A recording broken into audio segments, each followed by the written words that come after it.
Hey there, Jordan Sheridan live. It is, what the hell day is it? Thursday, August 4th, 2022. I'm going live a little bit early today. Breaking news that I am very, very pleased to see on the Breonna Taylor murder, which we obviously covered on the ground in Louisville twice, actually, twice. Once in 2020, we went there, and then again in 2021. So really, really pleased that four of the officers involved in assassinating Breonna Taylor, that's what it was, have been charged by the Department of Justice. So we're going to get into that and all the details. Also, for those that didn't see parts of my interview with Breonna Taylor's aunt, actually, I spoke with two of her aunts. We're going to play clips of that from our reporting on the ground. We, as far as I know, were the only independent outlet that made the effort to go to Louisville long after the original protests and mainstream media coverage. Like most of these stories, the media covers it at first for a little bit when there's protests and possible tension and violence or police altercations with protesters, and then they give up on it and don't care. We went there when everybody had forgotten about it. So we're definitely going to get into that.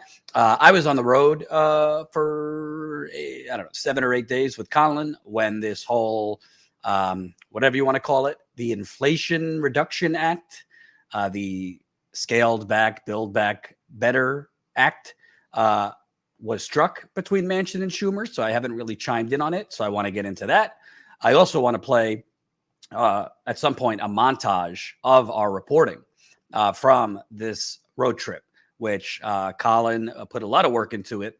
I gave him a lot of edits, so it was kind of a pain in the ass. But I think if you watch this whole video showing our reporting trip and the people we spoke with and the stories we covered compared to what corporate media has been covering, you will come away quite outraged at the gap, the alternative reality between what the corporate media covers as news versus what's actually happening on the ground.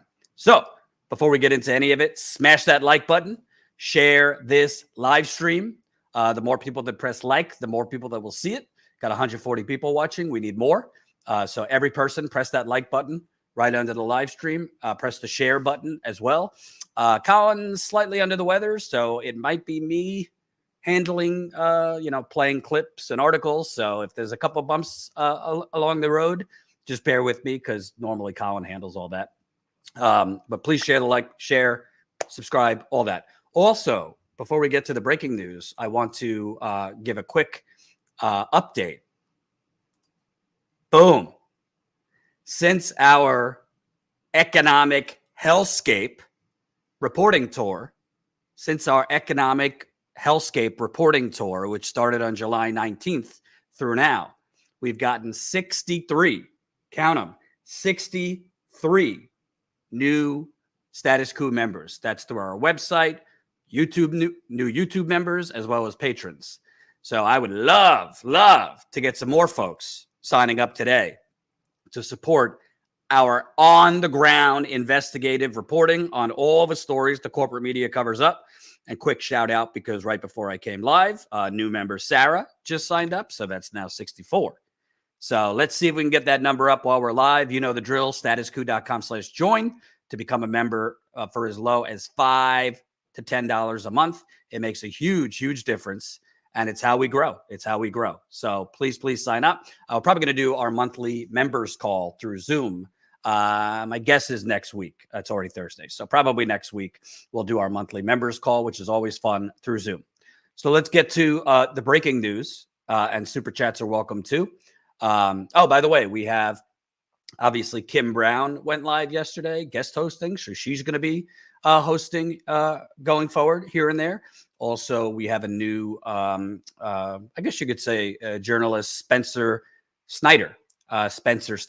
We posted his first video for us earlier today. YouTube didn't really share it. So definitely you could click on that. He did a great takedown of the corporate media's new love affair with Liz Cheney. So definitely give that a click, watch it.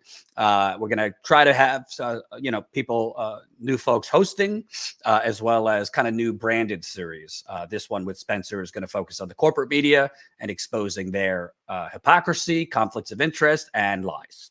All right, let's go to the breaking news.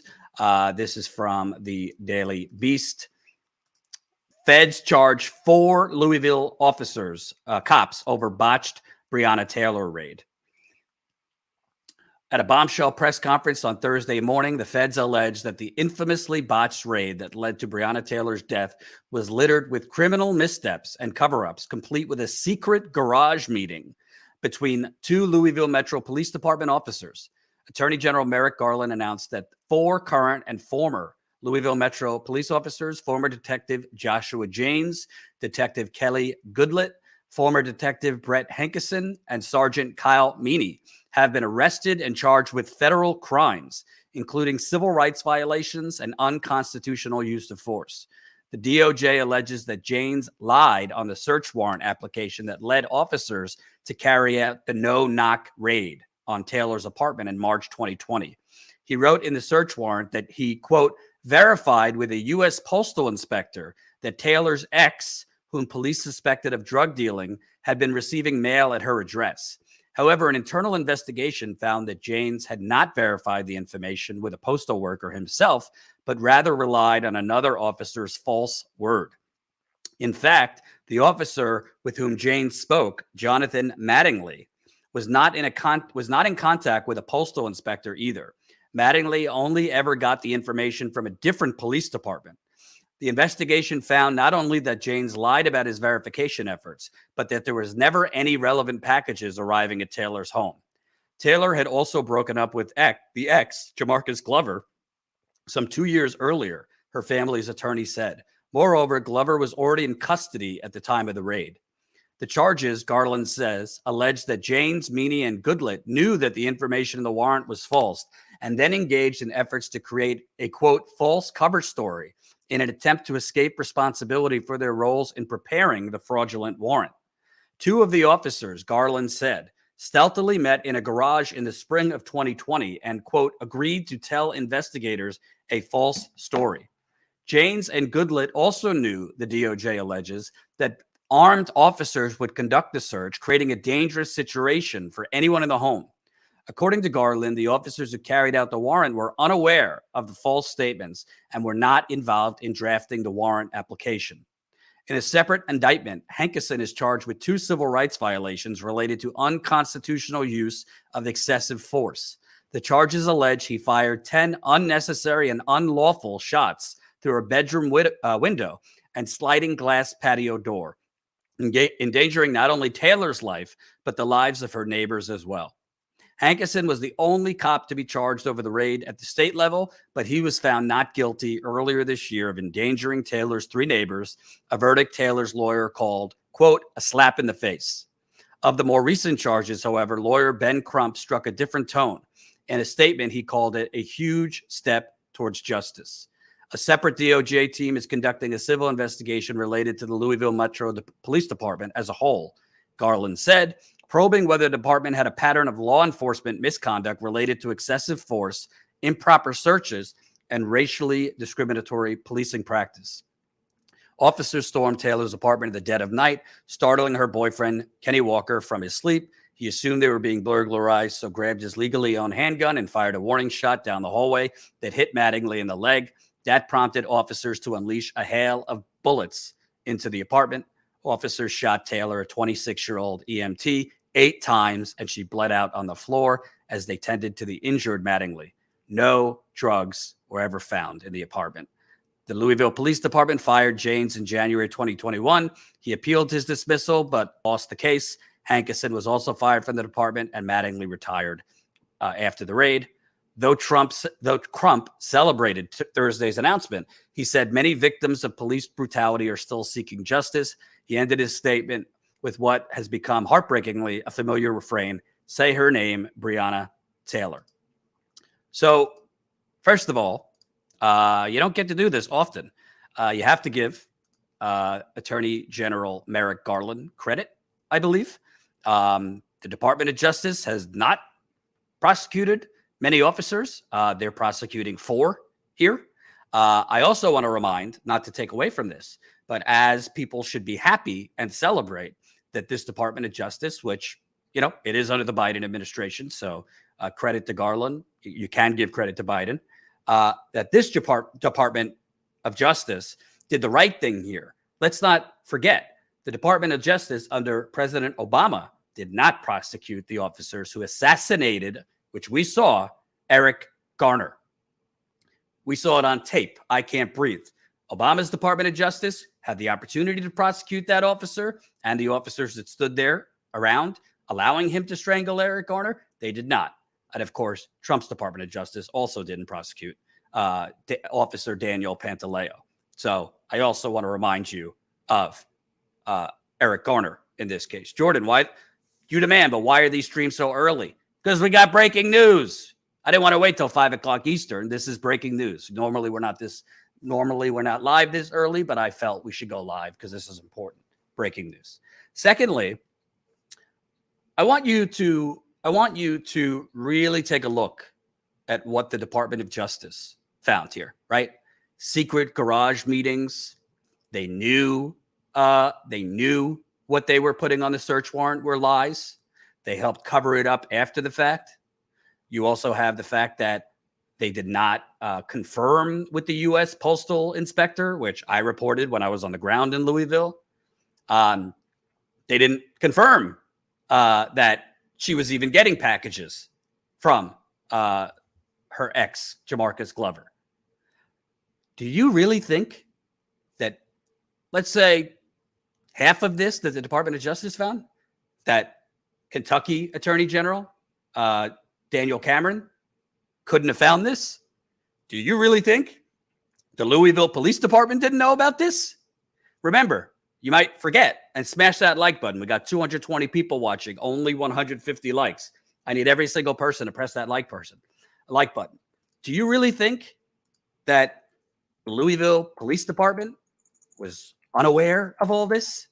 This is why it's always been laughable. You can't have police investigating themselves. And frankly, in many cases, particularly if it's more conservative states, you can't have even attorney generals of states being involved and handling these prosecutions. Daniel Cameron, who is the Attorney General of Kentucky, he's also a major ally of Mitch McConnell. He lied multiple times when he announced that the grand jury was not going to indict any of these officers. He said that they didn't find that this no-knock warrant was unjustified. He said that they found according to Kentucky law, no violations here. He also lied that this was the grand jury who found this. Well, it is very unusual for grand jury members, it's supposed to be a secret process, to come out and speak. But several grand jury members who were involved with this came out and said the Attorney General of Kentucky was lying, that they weren't even given the option to charge any of these officers with manslaughter. That wasn't given as an option. So this was a cover-up from the start. Of course, you have the systemic racism, corruption. You go to Louisville, you speak with activists like I have, you'll find out very quickly about this police department. This is Kentucky. Obviously, we know the history of Kentucky and white supremacy, which is not so much history. It still exists. But how do you actually trust state police departments, state district attorneys, who, by the way, most district attorneys are in bed with the police department, even though they're supposed to be the basically overseers of the police department, and in many cases, attorney generals. In Minneapolis, fortunately, you had Keith Ellison, who is a progressive attorney general, who stepped in when the district attorney in Minneapolis, I think, wanted to charge George Floyd with a third-degree manslaughter, if I remember it correctly. Well, Attorney General Keith Ellison stepped in and said, no, and brought it up to second-degree manslaughter and got a conviction. This Attorney General, a Republican, and I'm not saying all Democratic Attorney Generals are wonderful. This is Keith Ellison we're talking about. A progressive, supported Bernie Sanders, supported Nina Turner.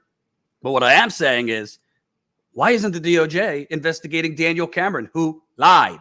The grand jury came out and said he lied. Why is the Department of Justice investigating? Wait a minute.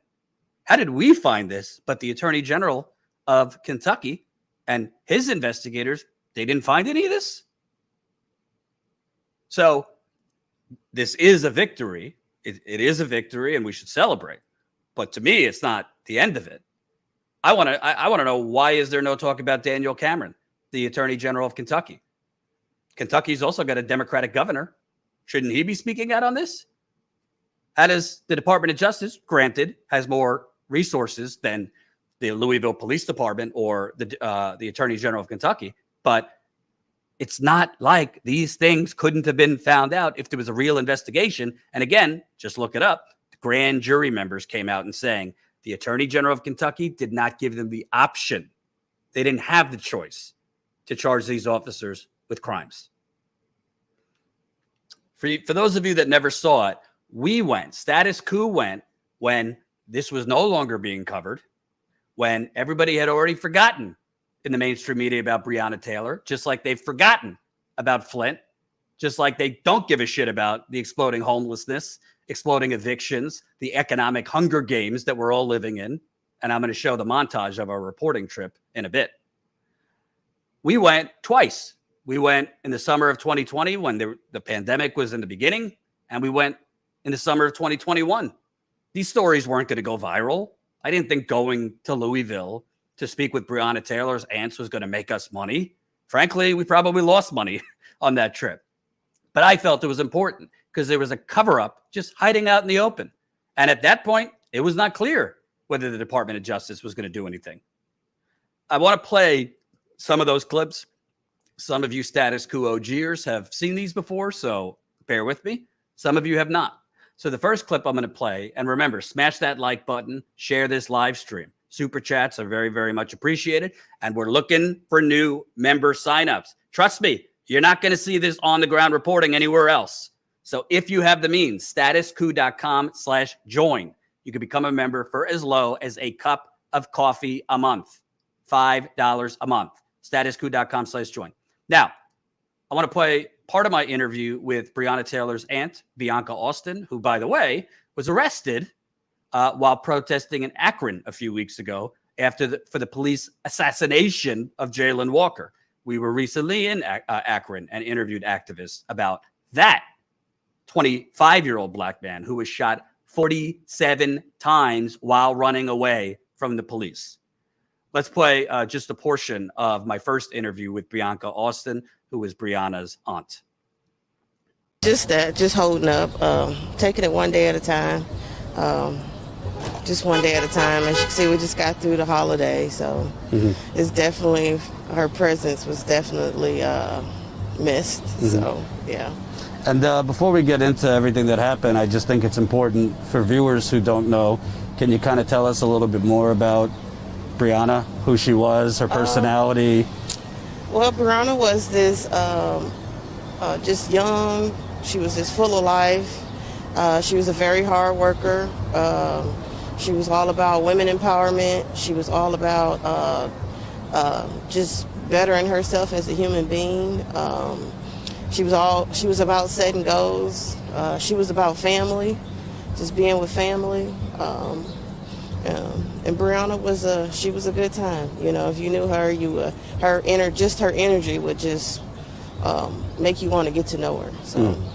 And you know, I think from the start, we've seen over the last few days the problems with the police department here, but the last few years. Yeah. But was it ever explained to your family, like, why the need to come in commando style for a woman who had no criminal record, was an EMT?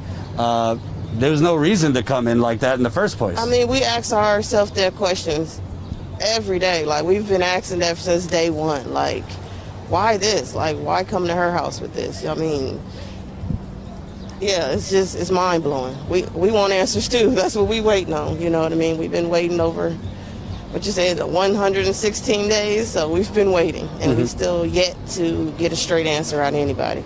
And the family recently filed in court, basically saying that the raids that the police did were part of a broader effort to gentrify a whole block in Louisville, in the West End of Louisville. Can you kind of talk about that? Well, I can't elaborate on that, but I know Sam Aguiar and Lanita Baker has been working endlessly, just trying to find answers. And I believe some of the evidence that they came across, he strongly believes that is one of the reasons this raid happened. Mm-hmm. And, you know, we saw in the case of George Floyd, the police first lied about what happened. Yes. They said, oh, during a routine arrest, he was in medical distress. Yeah. We recently found out that they said that on the police report there was no forced entry.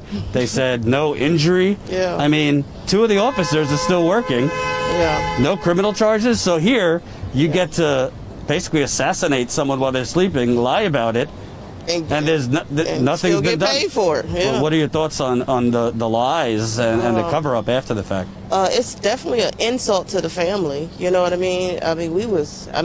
That's what we was waiting around for, like at least the police report. But, you know, they put that blank sheet of paper out, and, you know, this incompetent police work that they showed, and just the lies from day one. If you've been following the story, you know, they lied from day one, whether it was a no-knock, whether they announced. They shouldn't have been there in the first place. So it's very upsetting. You know, we just trying to stay patient because we want all the details to come out in this case. You know what I mean? We want everybody held accountable.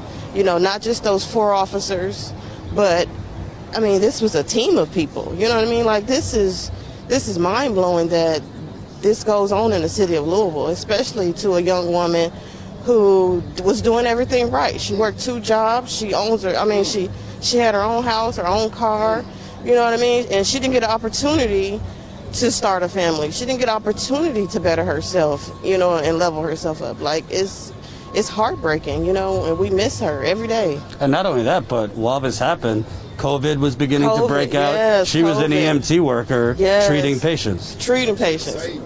Saving lives. Every day. Get up. Not from 1 job, but 2. You know what I mean? So it is, like, we devastated. Like, I don't like, and that's an understatement. It's devastation. It's a nightmare. You know, some days we feel like we're in a twilight zone, and we just want to know, like, why are they doing this to us? Like, why did they do this to her? Like, why do we have to go through this? This isn't right. You know what I mean? Yeah. So we just want answers. We want justice. And from day one, like I said, if we're not going to stop until these people are held accountable.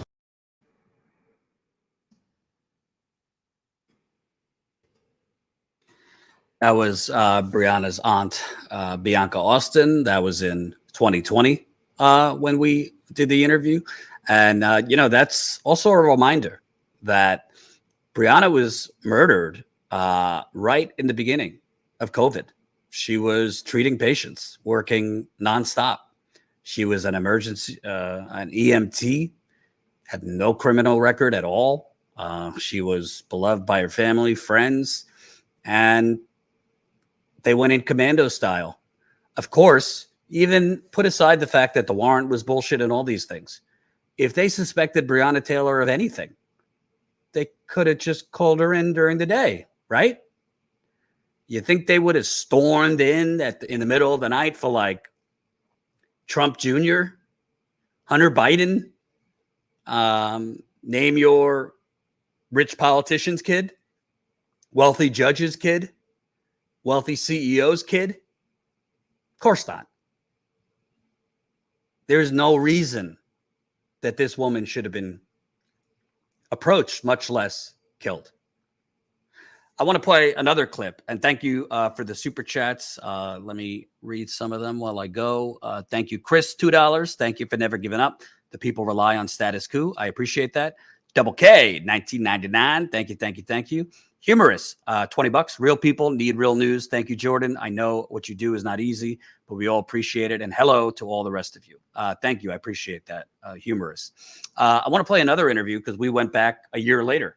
And when we went back the year later, it's hard to explain the feeling kind of as a journalist, because most journalists let me say journalists in air quotes. Most journalists go places when it's hot.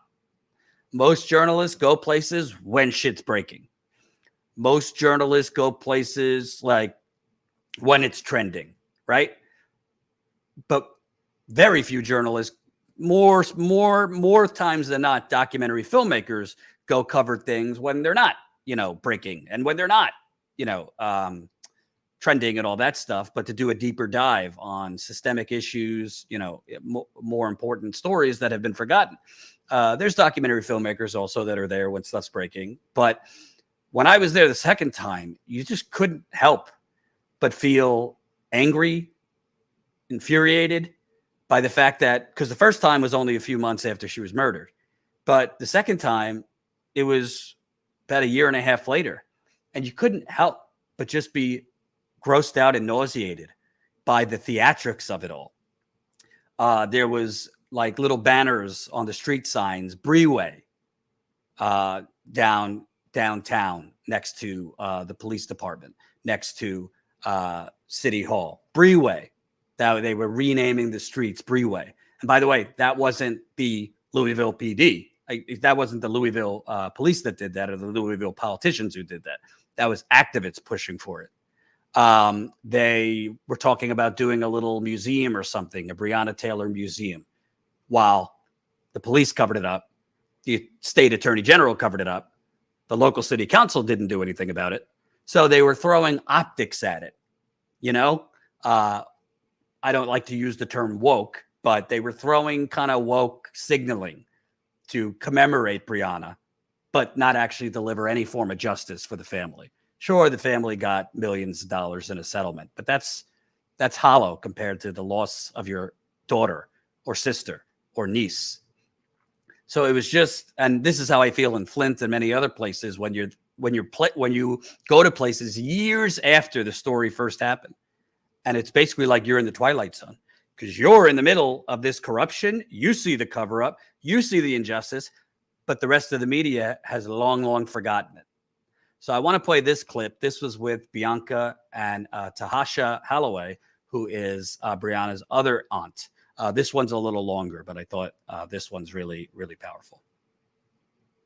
What's incredible to me with George Floyd, for example, I mean, the police lied right out of the gate. Whatever their statement was there was a medical situation. Obviously, once the video came out, it was clear the medical situation was brought on by the police, Derek Chauvin's knee on his neck. But here you have multiple lies. They lied on the police report. Yeah, they lied on the police report. You got 12 witnesses saying that they didn't introduce themselves as police. I mean, we already went through Attorney General Daniel Cameron's. The only difference is there was no video, but the response to the Minnesota Police Department's lies was swift. They had the Attorney General of the state come in, Keith Ellison. It doesn't seem like, based on obvious lies and an obvious cover-up, it's the same response. I mean, that should have been the response in Minneapolis, but it's not here. Like here in Louisville, there's a cockiness with the police, like where the people are complacent here. Like things like this have been happening forever, right? Like there is people still right now today for years have been waiting on a plethora of video and all kind of stuff where they just feel like they don't have to do anything. We don't have to give you anything. Like, mind you, this happened on March 13th. Like, it didn't blow up until May something. They still hadn't filled out a police report. They still hadn't put out anything because they don't feel like they have to. This man literally lied to a judge. Where's the judge at? The judge has not demanded like nothing to happen to this man. None of this. Like he literally took a whole affidavit, signed out to her, and she said yes, and it gave him 5 no-knock warrants under this lie. And she still haven't said anything to be, nobody to be charged or nothing for that lie that caused somebody's life or anything like that. Like that's crazy. Like, and I feel like even the governor, Andy Beshear, sits there quiet and don't say anything about none of this. Nothing. Like, please don't bring me in this. Like, he don't have anything to say at all. This whole city is like a mess, a whole mess. I feel like the police, they just sit here cocky. Oh, we just gonna wait this out. Like, it's over. So now we can just go back to being business. Oh, we gave them $12 million. They should just shut up and just like don't say anything. else. Like they've been doing this stuff to these people. These people just don't say anything. They just let it happen and just be like, why should we fight? I think, To be honest with you, yeah. I think the city, it's been happening so much, they scared. They don't know how to go about even pursuing justice. You know what I mean? Like, whereas they thought COVID was going to sweep Breonna under the rug. That's what they thought was going to happen. Like, oh yeah, shut the city down. You know, we got this deadly virus out here. Blame Kenny. We're gonna railroad Kenny, and that's gonna be that. But you can feel like through the whole COVID, you can feel the tension. You can feel the buildup, and I could feel it like in the air. Like I can tell that it was gonna be something, and you can just like the atmosphere was. The shift in the atmosphere was totally different. And then all of these things just started happening through COVID. Like we're still like being victimized through COVID. This is crazy. Like everybody's supposed to be in the house. How are we still being murdered? How is that happening? How is these videos still coming out of the police? Like Ahmaud Arbery. And then you had Ahmaud Arbery, then you had I think somebody else before, Jacob Blake. And then you had Breonna. And then you had Floyd. All of these things just happened like boom, boom, boom, boom in COVID. Dante Wright, Andrew Brown. Yeah, all of these things. Like how? This is COVID. We're supposed to be under lockdown. Like how is this happening? Like why is this happening? How do you go to a person's house like and for no reason at all? Like how do you like just make up a complete lie? And Joshua Jane. He never even talked to the post office. Come to find out, like through his own like testimony to trying to get his job back, he never even talked to the post office. That's the police officer trying to get his job. Yeah, trying to get his job back. He never had. And he's the detective on the case. He the one who brought the stuff to the judge. He had no contact with nobody. He never talked to nobody. So he took this information from another police officer who's suing Kenny, who supposed to had talked to Madeline, who's supposed to have talked to not only the post office a few times, but also Shively Police Department, who was supposed to have investigated Breonna and said she's not getting packages. So not only was she supposed to have been investigated by the post office, she was investigated by another police department here. And all of them said she's not getting drugs. Why that's so important, if the audience doesn't know, basically the thesis or the case to get the no-knock warrant approved was Jamarcus Glover, the alleged drug dealer, was getting packages, presumably of drug, to Breonna's apartment, but basically the officer in charge never actually spoke with the postal office, but a postal office worker, they investigated it and said, no, that wasn't the case. And you're saying another police department did. Police department, if you go, like, they say there's no video, but yeah. They followed him to her apartment, and he did get a package, but it was like some shoes or something to come find out.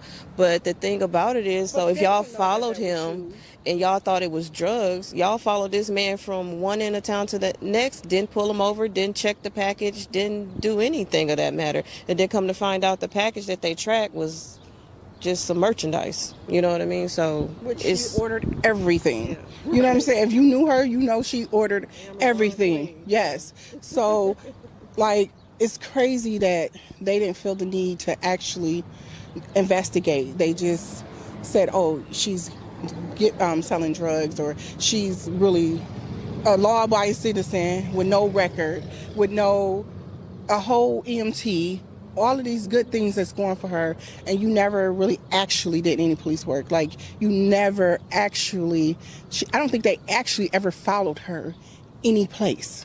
They actually didn't even know what car she really drove. They actually didn't even know who was in her home that night, because had you been doing real police work, you would have knew it was just Breonna and another guy in that apartment. And her and Jamarcus used to go together. So if he did pick up a package, how did you not know that it could have been when they was together, a gift or something or whatever? They still was friends.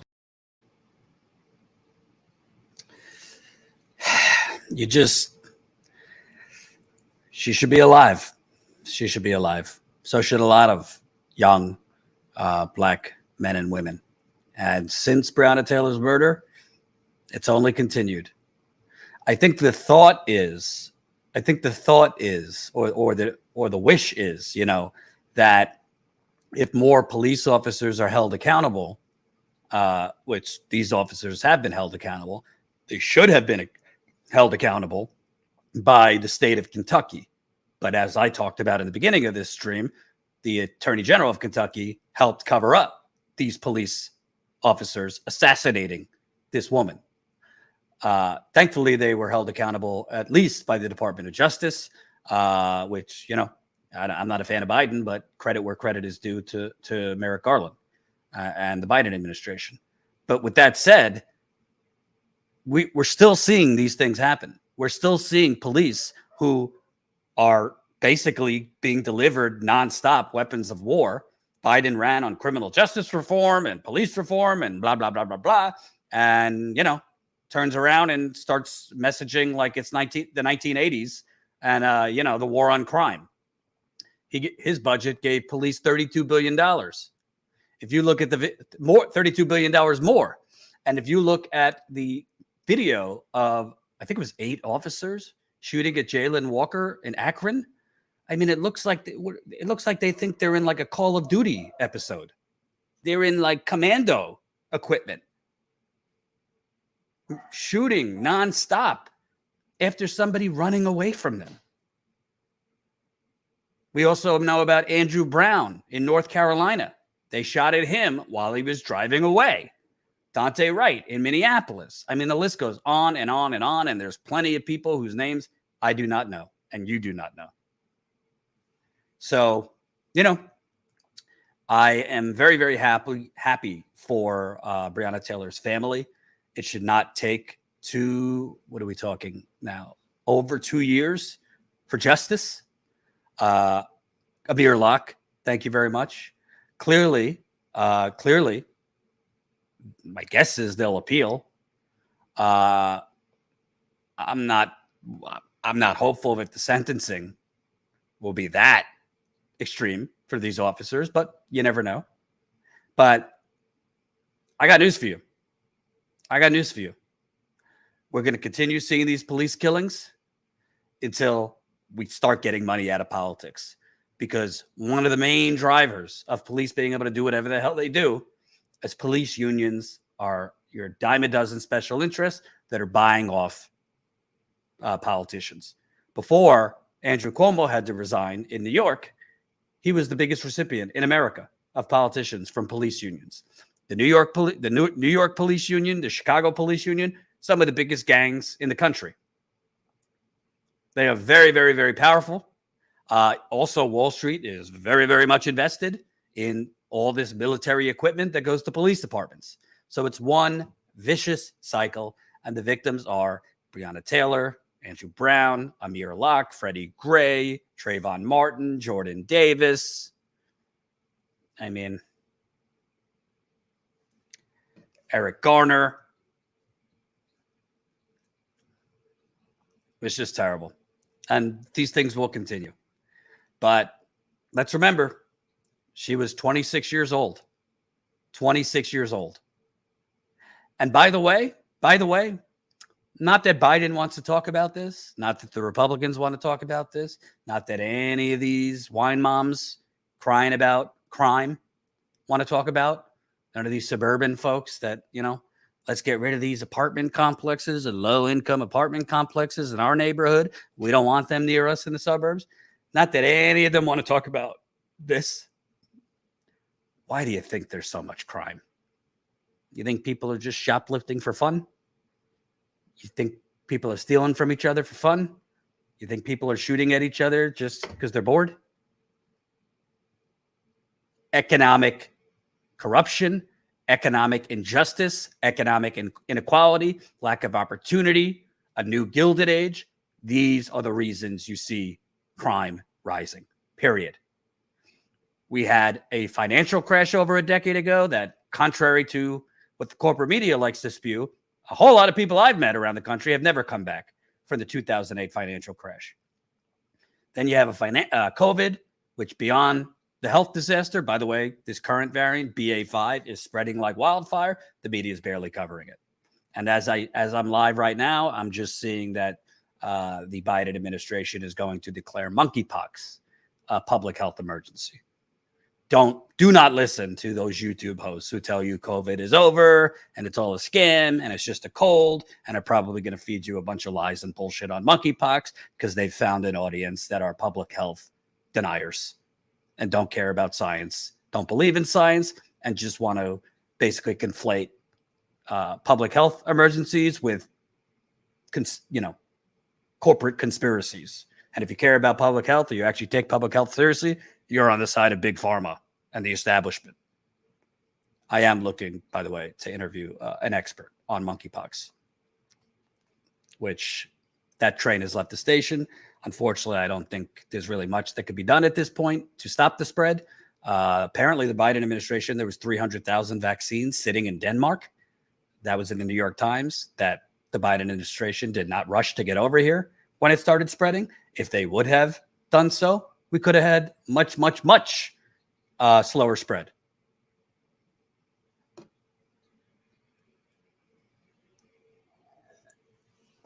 By the way, let me give a shout out. We just got another new member. Welcome, DK. Just signed up as a member. DK joined Sarah. So two new members during this live stream. I want to get a lot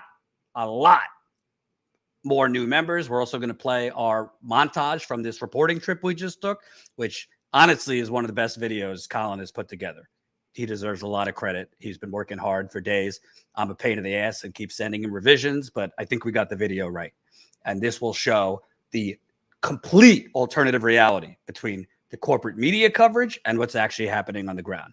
Over 8 days, we were in Pennsylvania, Ohio, West Virginia. We drove 1,500 miles. I think we did probably between 10 and 15 interviews, covered a lot of great stories. So definitely stay tuned for that. Thank you for the super chat. Chris, fact, crime rates are half what they were 20 years ago. Media is fear-mongering now that there's serious discussion on police reform. Thank you for that super chat. Thank you, Double K, 1999. And I just want to repeat, obviously, our coverage had nothing to do with the Department of Justice charging these officers, but it does matter. It does matter that we go on the ground. It does matter that we show up. All of these things matter because it's thankless. And most of the stories we cover are not sexy. We got 128,000 subscribers. We're lucky if we break 250, 300 live viewers. Half the time, the majority of our subscribers don't even get alerts when we're live. Hey, new YouTube member, Anthony. All right, now we're moving, baby. Welcome, Anthony. Yes, you could sign up on YouTube or our website. We prefer our website because we want to have control over we want to have our membership information through our website rather than YouTube, but whatever is easier for you. The only difference between becoming a YouTube member and a website member, YouTube members, I can't invite you to our monthly members call because we don't get your emails through YouTube. They don't give it to us. Whereas if you sign up to our website or Patreon, we get your emails. So we could invite you to our members call. So whichever you prefer, but appreciate all of the signups. Sandra Looney, I don't get live alerts. That's why you got to sign up. That's why you got to sign up to our text list. Sign up to statuscoup.com/text. So you will get a text message when we are live. We spend a lot, let me repeat, a lot of money on this text list. They charge us up the wazoo, but we've been forced to because we can't rely on YouTube to send notifications every time. So please sign up for our text list. It's free. You'll get a text message when we're live. And also make sure that you click on all notifications. That's very important. Click that bell for all notifications right next to the subscribe button. You press subscribe, click the bell, then choose all. A lot of people have told me I did click all, and when I went back, it was unclicked. YouTube seems to do that. Unclick you. People have told me they get unsubscribed, et cetera, et cetera. So I want to move on. Before I get into this new scaled back, whatever they're calling it, the Inflation Reduction Act, which is really a scaled back, build back better. I want to show you what we just did on the road. Because I think once you see what we just did on the road compared to this deal, which the media is celebrating as extraordinary and amazing and blah, blah, blah, blah, blah. Once you see what is actually happening in the country compared to what's in this deal, I think it will be very, very clear. Very, very clear what a joke this deal is. For those of you who saw this, watch it again. We actually made some revisions, so it might look a little different. This is a recap of our on-the-ground reporting tour in Ohio, Pennsylvania, Ohio, and West Virginia. And please, as you watch this, if you're not signed up as a member, think about, what do you spend $5 to $10 on a month? How do you, and could that money be better used on this on-the-ground reporting? Let's take a look at our reporting tour and what the corporate media has been covering instead of this. Pull that off, according to a new CNN poll. Ben, I got to be quick with you, but final thoughts. Sure. The January 6 hearings may be taking a break, but revelations about Donald Trump's complicity in The House January 6 committee is getting ready for prime time, including the actions that took place on the day of January 6th. New developments today in the Justice Department's January.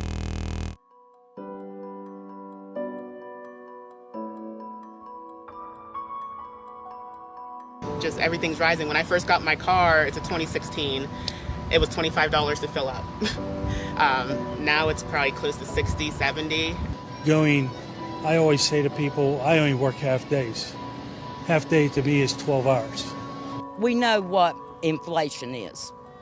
We've lived it. We're the ones who suffer through it.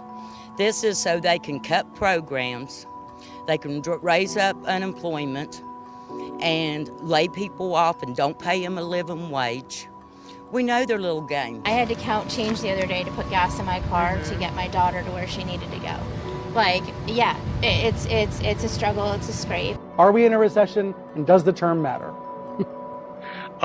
No, we aren't, and no, it doesn't. I mean, one sentence, that was it, huh? Yeah, that was it. It's none of the usual criteria that real experts use says that we're in a recession right now. And what does matter? The state of the economy is what it is. Show me where the economy is coming back, and I'll show you a population in the homeless camps that will astound you. It's sickening. There's more people coming every day. This is the residents we're camping out, because this could be us in 2 months. If we don't find housing, we could be homeless. I mean, I don't mind starting all over, but where do you go from here? Because everywhere we go is where they want to build again, and then we got to move again. Build again, and we got to move again. Homelessness in Philly it's ridiculous. We're looking at there being enough empty houses in Philly to house every homeless person that's here, and still have houses left over to fix up and rent or sell at market rate. You can't afford gas to protest. And people have to work. They can't take time off of work to go and organize that way. I'm stressed about I have to make sure we have enough money and make sure I can get gas in the car, I have food and everything. Mode. Yeah, you're just constantly in survivor mode where it's can't think about doing anything else. Right. You can see it was a rip-roaring 2021. The U.S. economy last year, the strongest since the Reagan administration. If you look at our job market, consumer spending, business investment, we see signs of economic progress. I mean, if my next 3 or 4 quarters, essentially a year, aren't good, I'm going to have to sell. I'm literally going to have to sell a business that I've worked and killed myself 15 years for, which, was never an option for me. It was never an option. No, there's... Oh my God. Having a family or having a kid right now seems like it.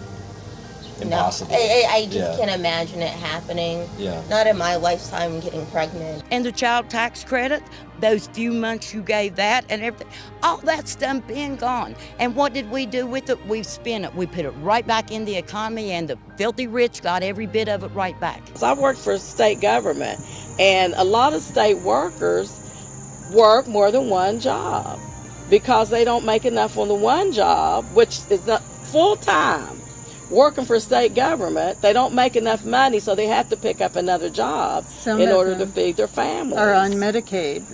A number of them qualified because they make such poor salaries. My first year, I could tell you the name of pretty well everybody that was houseless in Morgantown, and there's no hope of doing that now. Like, there's new faces every day, it seems like, and not just one or two, like crowds. You can't be in a recession when you've got 300,000 plus jobs being created a month and unemployment at 3.6% and spending where it is. So not in recession yet. I struggle every day, and I have to fake it because you don't want your children to see you struggling. Right. You know, I grew up struggling.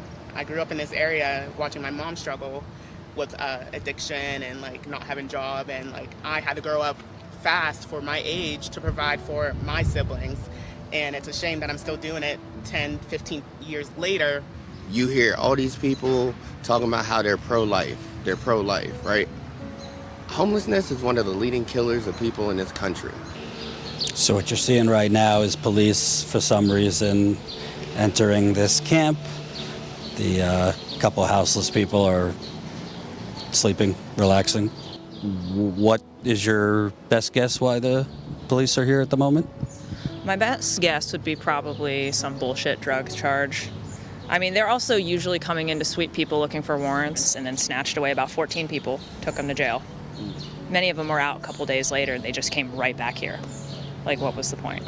And now it seems like Akron is hunting its own homeless. It doesn't matter where we go. If we put up a tent, they're there tearing it down. The little bit of personal belongings and memories that we had, Akron has bulldozed over. And they try to split us. They try to us and them, you know, and it's not a us and them. Republicans, Democrats, we're all out here. We're all working 2 jobs, and now the price of everything is even, we wasn't making it working 2 jobs. What are we supposed to do? The confluence of a bunch of unusual events at the same time is a different mix. An unknown period during the pandemic, and there were people that needed help. There were people that needed support. Unfortunately, we're not really great at directing in a very specific way to people that need help. We wind up kind of directing it very broadly. You would have gone smaller, done it differently. I would have gone smaller. You know, apparently we're all on opioids too. You know, because that's the reason we can't give out a child tax credit. But I think it was like 100,000 children were benefiting from that. Right. We keep getting this lip service and we're not getting anything. And at what point are we going to get fed up? I mean, with both parties. I mean, and that's what's happening. Yeah. People are getting fed up with both parties. Nobody could have foresaw the pandemic coming. Everybody saves for a rainy day. He's got a little nest egg saved up. That was going in 6 months, man. That was going in 6 months. Housing is like the elephant in the room that is not getting the attention that it needs because it's the underlying factor for everything. If you're not housed, you can't do shit with your life. Minimum wage in Philadelphia is a little over $8. Might be right around $8 an hour. Right. You know, like, there's no way for you to live on that. They're not raising the minimum wage. You know. What's the minimum wage here? I believe it's $8.10. But we've watched our rates increase by pennies over the past few years. You know, my rent is going up. They're increasing the rent in my 1-bedroom from $1,550, including parking and utilities, to $1,900, not including parking or utilities. Fell in, tubs fell through the ceiling, out the bathroom, maggots forming in their utility rooms and termites. Look at what they're voting. Look at their policies. Look at what they've done. Quit voting for a name. Quit voting for the same old because you don't want to think or look at what's happening. This new GDP report is a bad sign, but it's not definitive, as the White House is pointing out, as Janet Yellen pointed out on Sunday on Meet the Press. The jobs numbers are great. Exactly. All these voters and the Democrats and Republicans, it's just what, red team versus blue team? It's all the same team. It's just bread and circuses, and I'm hoping people will start to see. I'm sure they are. I mean, nothing has changed really with Biden versus Trump. It got worse in a lot of ways. It got worse, and I'm seeing all these fucking stickers, you know, the I did this Biden pointing at the gas prices. It's like, they all did this. Like, what the fuck are you talking about? A statement of defiance needs to be had for those that are being displaced and put out in these streets. I'm addressing y'all directly right now. Stand up, because if you don't, you lose. We lose as a people if you do nothing. So standing up is vitally important. All we have got is you and ourselves to get out here, and we've got to go protest. Well, that's all we've got. We don't have the money for that kind of media, for that kind of outreach. That's the reason it's going to take all of us joining our resources and our voices together. I think we need to tell these stories, cover things, not when they're breaking, like breaking news, but when they're breaking, like shit's breaking. Society is breaking. The culture is breaking.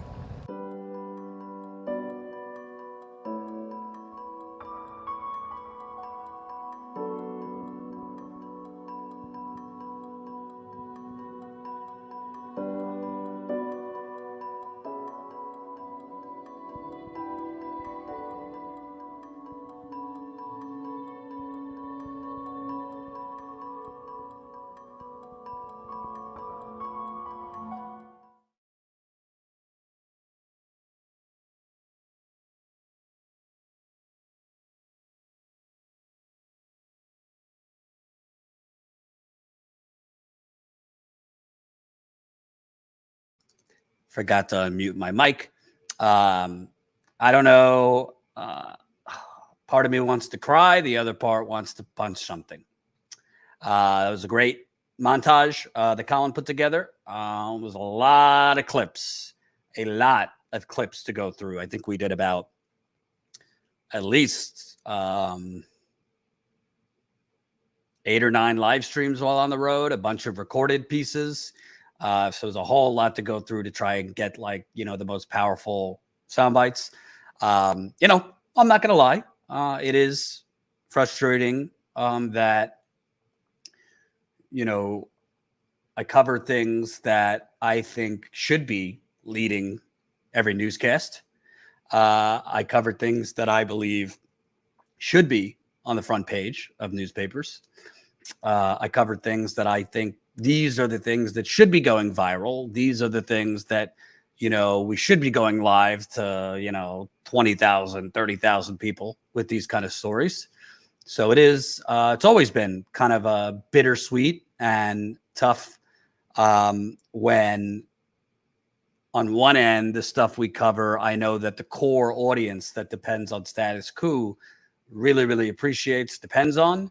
But I've also come to terms with the reality that unless something magical happens, this is the kind of stuff that is very hard to get out there, is very hard to get new eyeballs on, is very hard to get other outlets to care about, to pick up. It's very hard to get booked myself on other shows about this kind of stuff. It's a lot easier. I mean, while we're live now, there's other channels covering stuff that is superficial and entertainment and conflict, that do a lot better and get more eyeballs, because I think our society, whether it be, entertainment, people watching more reality shows and wanting an escape from how bad things really are, to even political, a lot of people would rather watch more infotainment, to me, bullshit, than this and real reporting and real on the ground. Not you. I mean, a lot of our viewers would much rather watch this, but it's really difficult. 6 years ago when I was at the Young Turks, YouTube's algorithm was essentially free and fair. Anyone could rise and fall, and it wasn't rigged like it is now. You could rise and fall based on what you did and based on the content. And I rose pretty quickly doing what I'm doing now, on the ground reporting. Obviously, Bernie's 2016 campaign, we covered a lot when I was at TYT Politics. Standing Rock, Flint, a lot of stories like this. I did a disappearing middle class tour while I was at the Young Turks. I grew that channel from 2,000 subscribers. That's what it was when I got there, to 140,000 subscribers in less than a year. And they barely promoted it. They barely even marketed it. So it is, on one end, liberating. I feel most kind of alive when I'm on the road doing this kind of reporting and talking to real people and interviewing real people. But it is, discouraging, I guess, when there's kind of a wall in terms of how far you could get it. But I am going to continue to do it, whether it's 200 people watching or 2 million people watching, because I think these stories are really important. I thank you, the viewer. Let me give some more shout outs because we got another member or two. Welcome. Aaron just signed up as a Status Coup member. Thank you. DK, Sarah. So that's 3 new members. Adam just bought something in the store. I think a United Corporations of America shirt in the Status Coup store. That's another great way you could support us by getting some swag. So go to statuscoup.com/store. Statuscoup.com/store. You could get your United Corporations of America shirt. You could get your Fossil Fuckers shirt. You could get all sorts of awesome Status Coup swag. There's the United Corporations of America shirt. Fossil Fuckers.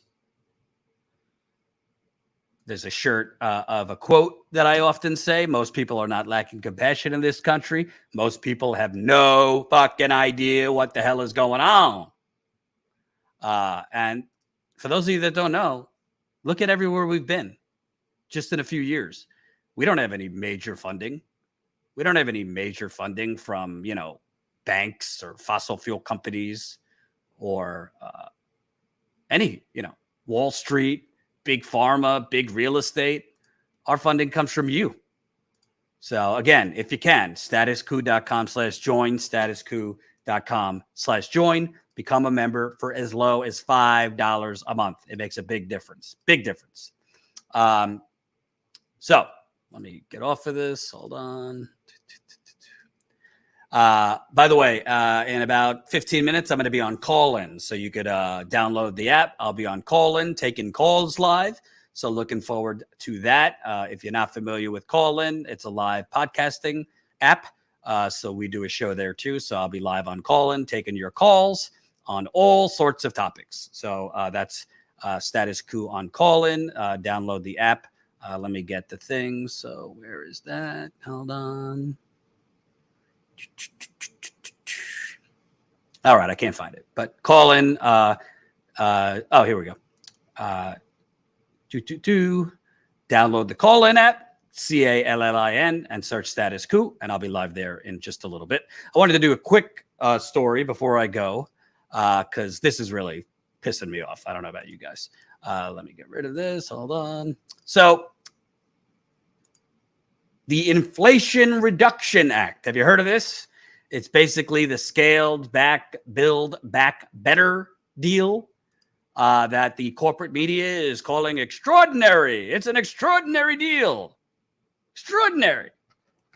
Historic. The most money for climate we've ever seen. If you don't know what's in it, here we go. You got $385 billion for energy and climate.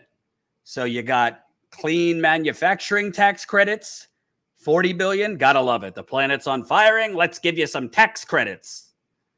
Clean electricity grants and loans, $30 billion. Other energy and climate tax credits and spending, $235 billion. Clean energy technology, $30 billion. Clean agricultural funding, $30 billion. Clean vehicle manufacturing, $20 billion. And extension of the ACA, the Republican healthcare plan, $65 billion more to go towards insurance companies instead of Medicare for all. And prescription drug and vaccine coverage, $35 billion. Then you have a 15% corporate minimum tax that would give us $315 billion in revenue. I wouldn't hold your breath that that's actually going to happen. IRS tax enforcement funding, $125 billion. They'll probably be enforcing against low income and poor people, not wealthy people. Repeal Trump-era drug rebate rule, $120 billion. Drug price inflation cap, $100 billion. Negotiation of certain drug prices, $100 billion. And they say they're going to close the carried interest loophole for hedge fund people, and methane and superfund fees, about $15 billion. So if you didn't actually care and you just listen to CNN and Washington Post and pundits, you might think this is extraordinary. Hey, Jordan, it's better than nothing, right? Well, I don't know. You tell me. You seen what's going on? Heat wave kills more than 2,000 people in Spain and Portugal. That's probably a higher number, by the way. Record ice melt in Greenland. Why should we care? Since the early 1990s, many of the world's glaciers have been rapidly melting, mainly due to human activity. In the past year, scientists have been raising the alarm on Greenland's ice sheets, which may be approaching a dangerous tipping point. The Antarctic ice sheet, one of the Earth's 2 polar ice caps, and is the largest single piece of ice on Earth, contains 30 million cubic kilometers or 7.2 million cubic miles of ice, according to the National Snow and Ice Data Center. However, many studies have pointed out that since the early 1990s, the Antarctic ice sheet has lost at least 3 trillion tons of ice. While the worsening polar ice cap melting has been a huge concern among experts, world leaders, and the public over the past decade, scientists are now directing the spotlight on another huge issue, Greenland's ice melting. Several studies published in the past years noted the rapid melting of Greenland's ice sheet, around 24 billion tons, with 13 billion tons making its way into the oceans. That's recent. Around 6 billion tons per day, or 18 billion tons over the weekend. Over 280 billion metric tons of melting ice from Greenland's ice sheets is dumped into the ocean yearly. London has been on fire recently. Wildfires, massive heat wave, record temperatures. And the answer for all of this, and this is just some of it, by the way, the answer for all of this are neoliberal tax credits, grants, and loans. Imagine your whole home is on fire, or your whole neighborhood is on fire, and the fire department comes with like super soakers. Your whole neighborhood's on fire, and the fire department comes with a super soaker. And this is being cheered by Biden, the Democrats. Obviously, this to them is going to help them in the midterms. Environmental groups, I haven't looked closely, but from what I've seen, they say it's not enough, but it's good. I'm sorry. This is not at all, not even close to meeting the moment of our planetary inferno. And to the neoliberals, I'm going to say, well, what do you want, Joe Manchin? This is why I was critical of Biden, Pelosi, Schumer, all corrupt. The progressives, the squad, Pramila Jayapal, Ro Khanna, from day one. Because it is clear Joe Manchin could have been shamed because he was just shamed into agreeing to this. It is clear Joe Manchin could have been pressured to say yes to a lot more than this a year ago if Biden would have done the things that I've been saying and other people were saying. His daughter committed crimes, jacking up the prices of EpiPen when she was the head of a pharmaceutical company. You have clearly he has enriched himself from a coal plant, and there's some things you could have looked at in terms of him price fixing and hiking up prices for electricity in West Virginia, hiking up the price of electricity for constituents in West Virginia to enrich his coal plant. They could have done a lot more to force Manchin's hand. And now we don't even know if we're going to get this piece of rump roast because Sinema, another corrupt ghoul, is asking for changes. She doesn't want the tax hikes on wealthy people. Even though these tax hikes on wealthy people, good luck. You think Amazon, they're going to force Amazon to pay $15 billion minimum? What's the 15% corporate tax? Think they're going to force Walmart 15% corporate tax? McDonald's? I'll believe it when I see it. But I want to focus also on Khanna because he's somehow like cheering this as somehow like a major achievement. Here we go. This is from Politico.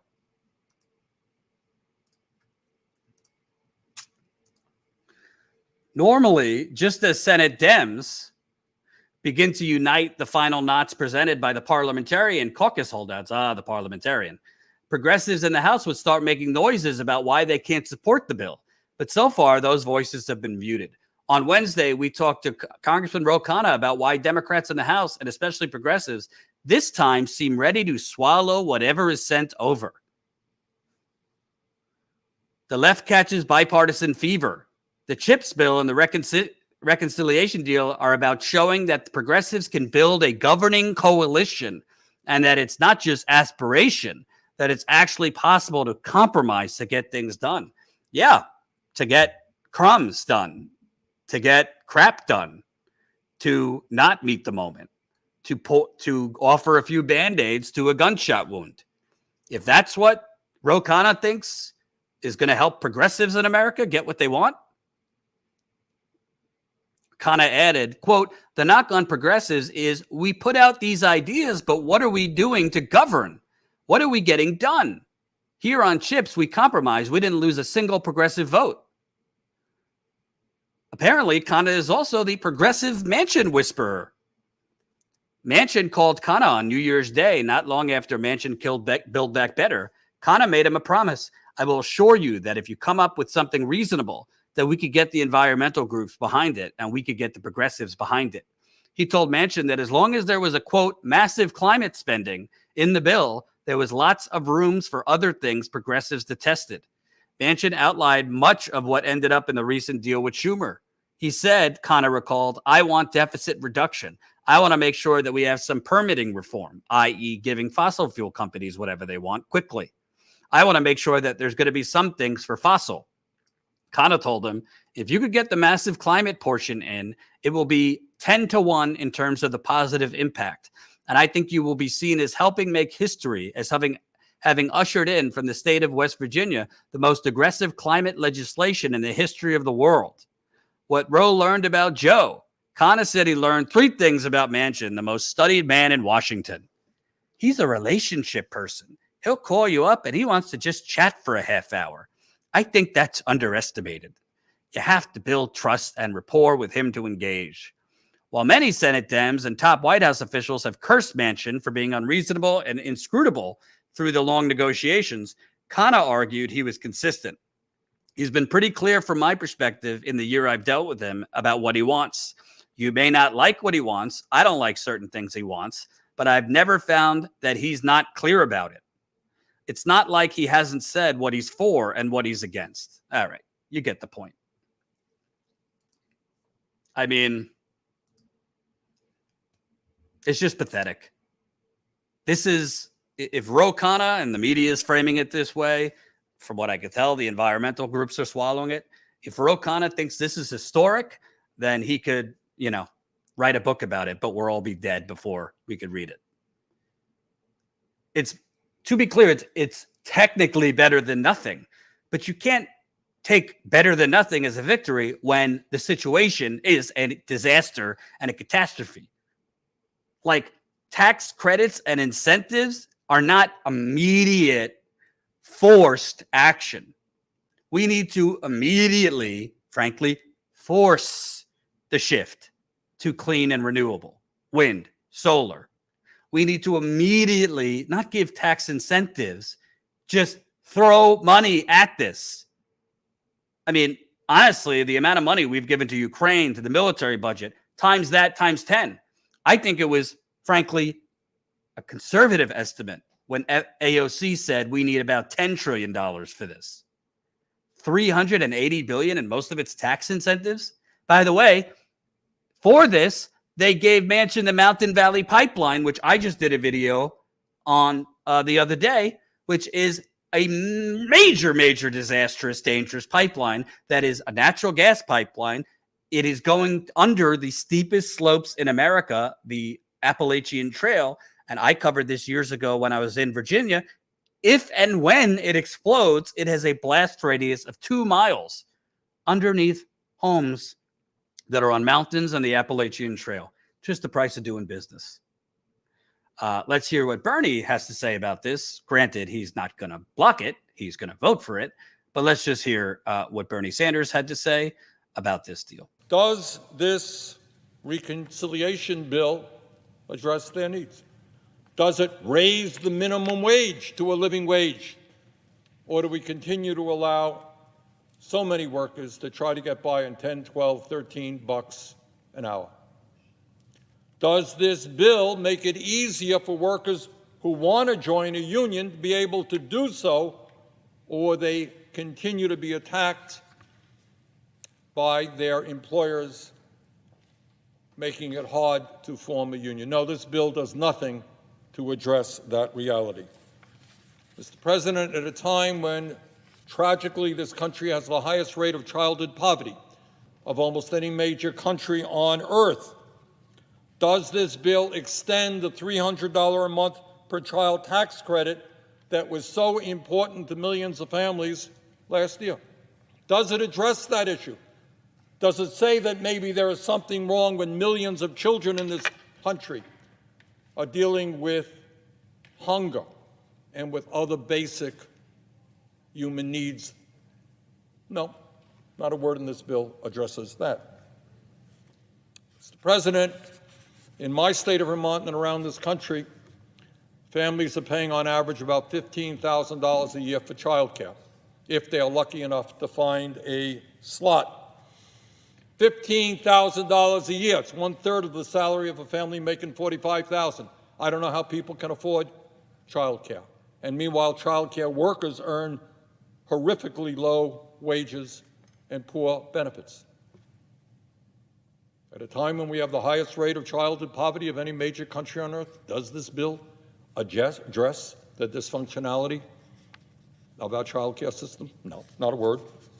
And again, this is a reconciliation bill where we only need 50 votes to make these changes. Mr. President, at a time when over 70 million Americans are uninsured or underinsured, when we spend twice as much per capita on health care as the people of almost any other major country, while insurance companies make tens and tens of billions of dollars a year in profit, when 60 million people a year die because they can't afford to get to a doctor when they are sick because they're uninsured or underinsured, does this bill do anything to help us create a rational, cost-effective health care system which guarantees health care for all as a human right, something that every other major country on earth does?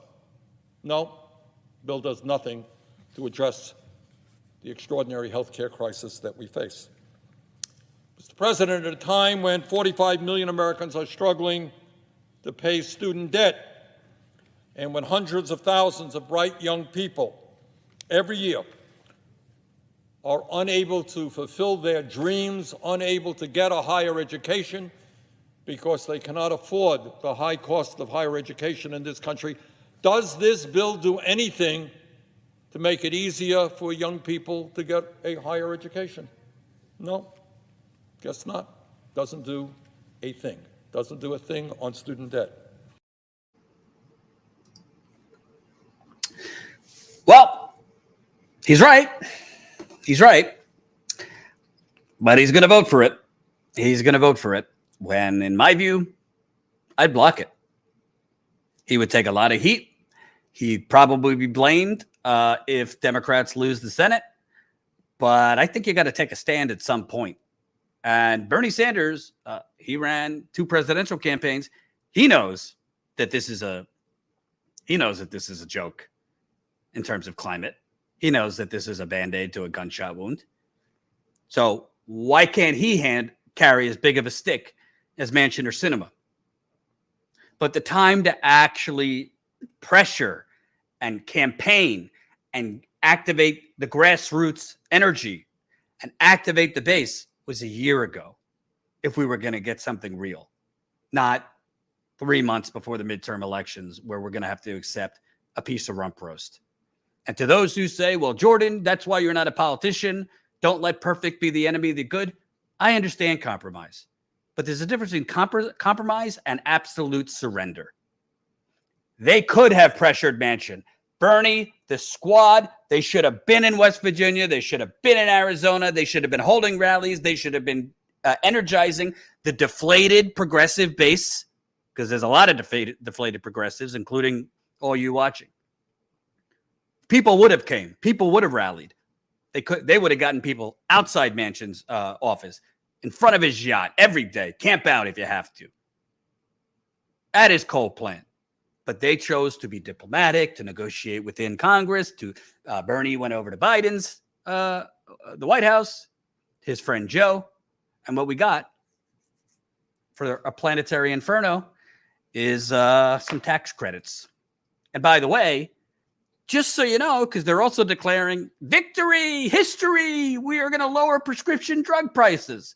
Well, I interviewed Michael Leidy, who is an expert on Medicare for All, one of the biggest advocates for Medicare for All in the United States, healthcare expert. I said, can you explain to me what this whole lowering prescription drugs? Because that's what the media is saying. This is historic and it's going to lower prescription drugs.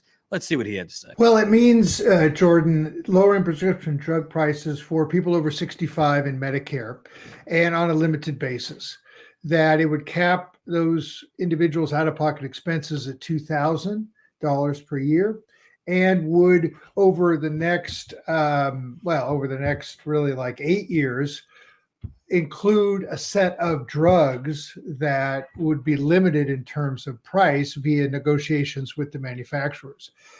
Those drugs, there would be 10 in 2026, 15 in 27, 15 in 28, and 20 in 2029. So you're talking about a benefit that doesn't go into effect for 4 years. When it does go into effect, it will be limited to a set of drugs that are ranked by cost to Medicare. So they'll say, okay, here are all the drugs. Here's what they cost Medicare. Here are the top, cost drugs for us. We'll choose some of those to begin negotiations. But those drugs have to be beyond their patent at least 7 to 8 years after launch. And that means probably that those drugs that are not that old, when they do launch, will be higher priced. So it has that negative effect as well. But it doesn't apply to folks on private insurance. It obviously benefits people on private drug plans under Medicare, because those are the only drug plans you can get under Medicare, either the purchased ones under Part D or the drug plans that are included in Part C, Medicare Advantage. So there's obviously some assistance to the insurance companies as well. The overall savings is estimated to be about $300 billion.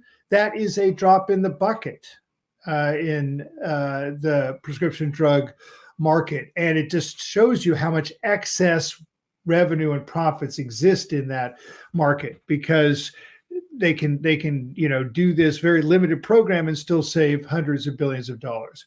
But the truth is that it's probably the most limited version of anything that has really been on the table. It's a version of what the House passed, but a little bit more limited than that.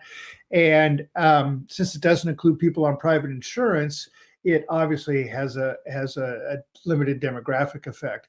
Finally, it doesn't include insulin, though they expect it to eventually, if there is a deal on prescription drugs, some version of limits on out-of-pocket costs for insulin would be included. However, those out-of-pocket limits are not expected to apply to the uninsured, who have the greatest problem affording insulin. Historic. Doesn't include insulin.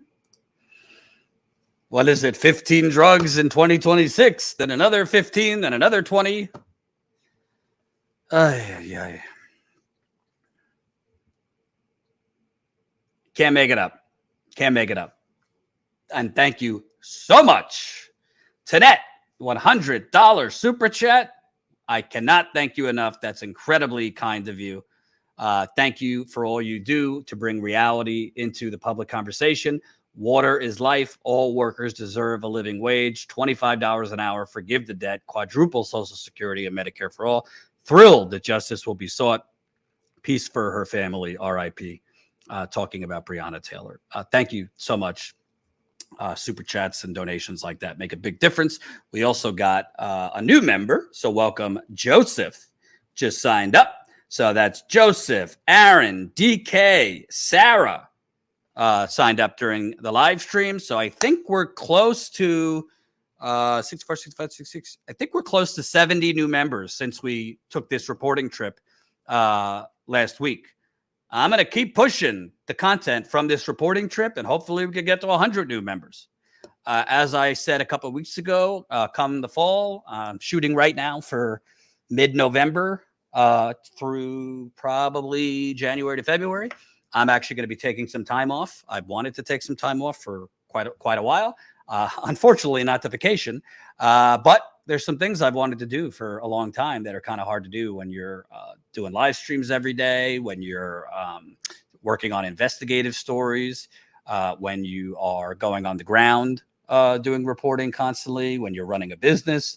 I've been wanting to write a book for a long time. I've also been wanting to work on a documentary. So I am trying to start with the outline for my book, but it's been hard because every time I start working on it, I'm either working on the story or going on the ground or doing my live stream or doing call-in or the 25 other things I do. So I'm going to be taking some time off in the fall, late fall through early New Year. I am looking right now for an on-the-ground reporter. I don't want to say to replace me, but to grow Status Coup. So if you know any good reporters that you think could be good on the ground covering the stories you know and love us on, please send them my way or her. info@statuscoup.com, info@statuscoup.com. If you know anyone good, we are looking, obviously, in the time period I'm taking off will be right after the midterm elections. Will be, maybe the start of the 2024 campaign with some people announcing. So we definitely are going to want to be on the ground. And obviously, for the long term of Status Coup, we need other reporters also. So if you know anyone, if you think you have what it takes, I am looking for some folks with on the ground experience or on camera experience at the very least. We're not looking, just to bring viewers on as reporters. No offense. I love you guys. So definitely reach out. Thank you for watching this impromptu live stream. Again, please sign up, statuscoup.com/join. Also, I'm putting in the super chat now because YouTube delayed notifications, it seems, for quite a while. A video done by Spencer Snyder, who is a journalist that we're going to be having doing some weekly videos for us. Kind of a media focused on the corporate media, breaking stories and analyzing stories on corporate media hypocrisy, corporate media lies. So check out this video if you haven't seen it yet. Give it a click, watch it through. That's Spencer Snyder looking at the new corporate media love affair for Liz Cheney. That's a really good video, really well produced. So we're going to be having him do more videos for us. Henry, impromptu. This is not how you get as many regular viewers tuning in as possible. Henry, I love you, but I don't know if you know the term breaking news.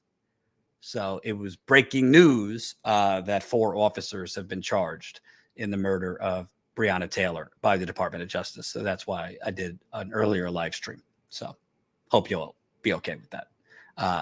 Normally we're live 5 o'clock Eastern every night, but wanted to come live earlier because of this.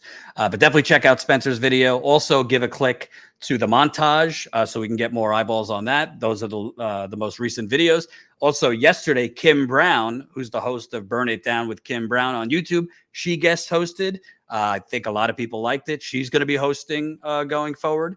So definitely exciting things happening at Status Coup, trying to rotate some new faces, voices in. So definitely keep at it. I'm going now to call in. So download the call-in app, follow Status Coup. I'll be live on call-in, taking your calls for a little bit. Thank you for watching, and I'll see you over on call-in. Take care.